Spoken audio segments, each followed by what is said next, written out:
sonho de unidade entre os cristãos surgiu cedo, quando a vocação ainda se desenhava e descobria no Seminário dos Sacerdotes do Coração de Jesus, em Coimbra.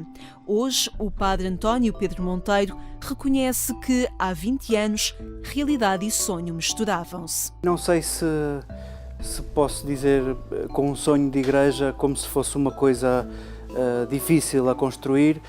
Se calhar esse sonho já estava a acontecer quando nos encontrávamos e quando conversávamos. Assim acontecia entre jovens e menos jovens que construíam o projeto de Deus com as palavras, os encontros e a atitude de escuta. É fácil nós crescermos como sendo os verdadeiros, os mais antigos, os autênticos, os fundados por Jesus. Repetimos assim uma data de frases que são, quase que podíamos dizer rapidamente, que são erradas. Mas também outras tradições, também por via da separação, também reclamam para si essa autenticidade, essa verdade. Acho que as coisas se vão diluindo quando de facto nos conhecemos, quando percebemos que essas convenções, essas frases que fomos arrumando para nos justificarmos, valem pouco. Em outras geografias africanas e também europeias, o missionário espiritano Tony Neves levou consigo o sonho de unidade e, com ele, a realidade de um caminho difícil. E por onde eu tenho passado, é verdade que esta preocupação de cumprir a vontade de Cristo, que haja um só rebanho e um só pastor, é uma preocupação que me possui sempre. Eu tive a alegria de estar em 2 das 3 Assembleias Ecuménicas Europeias. Estive em Graz, na Áustria, e depois estive em Sibiu, na Roménia, onde se fez uma experiência de cerca de uma semana muito intensa, com partilhas de cristãos de todas as igrejas católicas, ditas protestantes, ortodoxas. Aí, se calhar, foi onde eu fiz a experiência mais radical desta vontade comum de unidade e também da riqueza da nossa diversidade, porque é algo que também nos marca e nos enriquece, mas ao mesmo tempo também pude perceber as muitas dificuldades que este caminho em direção a uma unidade plena está a ter e vai continuar a encontrar. Agora em Roma, a partir do gabinete onde justiça e paz se procuram conjugar, o missionário espiritano olha com esperança para o caminho que está a ser feito. Falo como missionário, nós temos por esse mundo fora um conjunto de missões onde a situação no plano humanitário, social, político, económico é de tal maneira grave que os católicos se juntam a protestantes ortodoxos, mesmo a muçulmanos e a crentes de outras religiões, mesmo a pessoas que se dizem agnósticas, para de mãos dadas lutarem por estes valores que são humanos e, sendo humanos, são profundamente cristãos. O padre António Pedro Monteiro fala também da pastoral de mesa, uma pastoral despojada que privilegia o encontro e, com isso, o conhecimento. É um grande método pastoral, desculpem se isto é prosaico,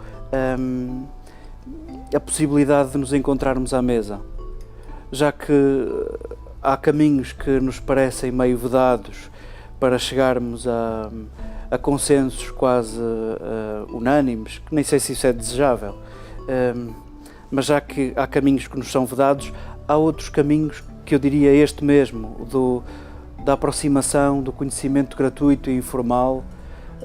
Só assim é que nos conhecemos e, na verdade, nós só amamos aquilo que conhecemos.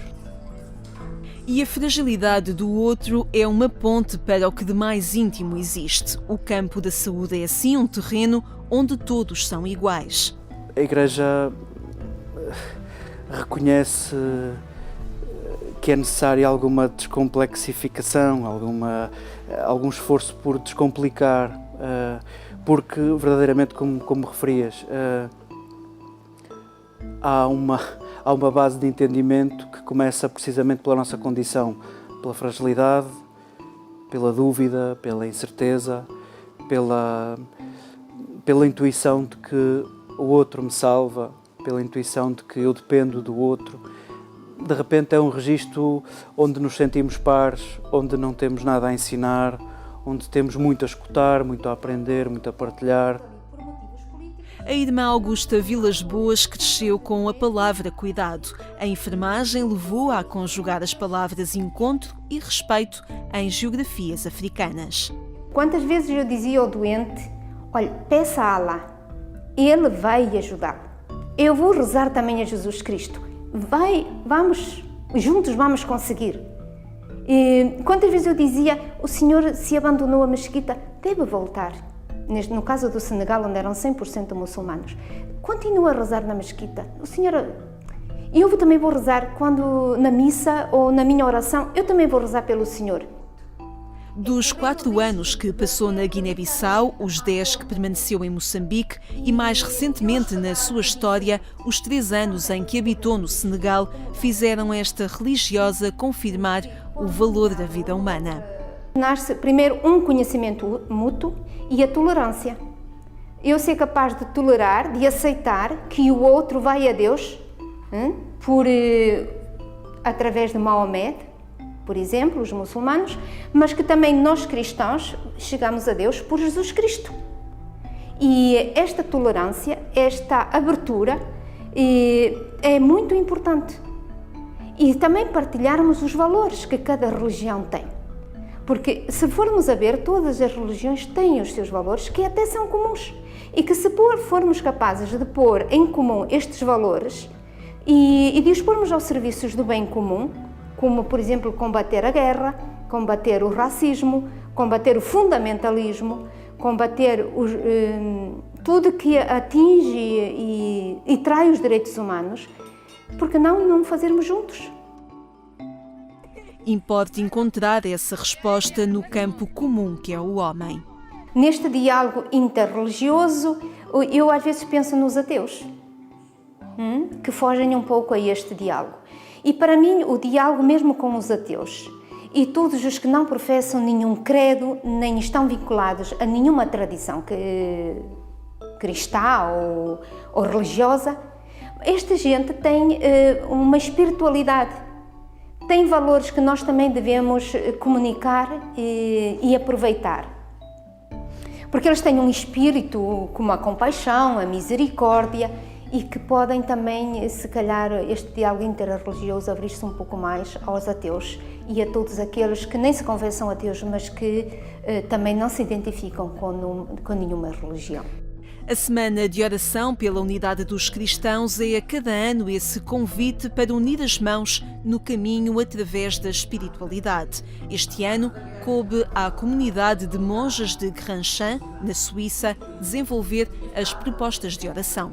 Para mim, não deixa de ser um dado relevante de termos uma comunidade de senhoras que já tem quase 100 anos, as senhoras não têm, a comunidade tem quase 100 anos, com esta grande preocupação da unidade, mas uma preocupação da unidade que liga aquilo que sempre se considerou ser o essencial deste caminho ecuménico, que é uma espiritualidade profunda e o que marca a vida desta comunidade como Taizé, tal e qual. Eu costumo dizer que quem manda em Taizé são os sinos, eles é que mandam, eles tocam naquelas horas para a oração da manhã, para a oração do meio-dia, para a oração da tarde. E quando toca o sino, para tudo. No dia que avariar o sino, a comunidade fica avariada, porque é o sino que manda. Claro que não é o sino quem manda, é o ritmo litúrgico, não é? É a oração. O caminho sempre aberto e sempre a ser feito deve comprometer toda a Igreja. Assim acredita o Conselho Pontifício para a Promoção da Unidade dos Cristãos, que publicou orientações para que cada diocese, cada paróquia e comunidade tenha um delegado ecuménico. O Conselho Pontifício pede ainda que na formação teológica dos padres o ecumenismo seja uma experiência prática.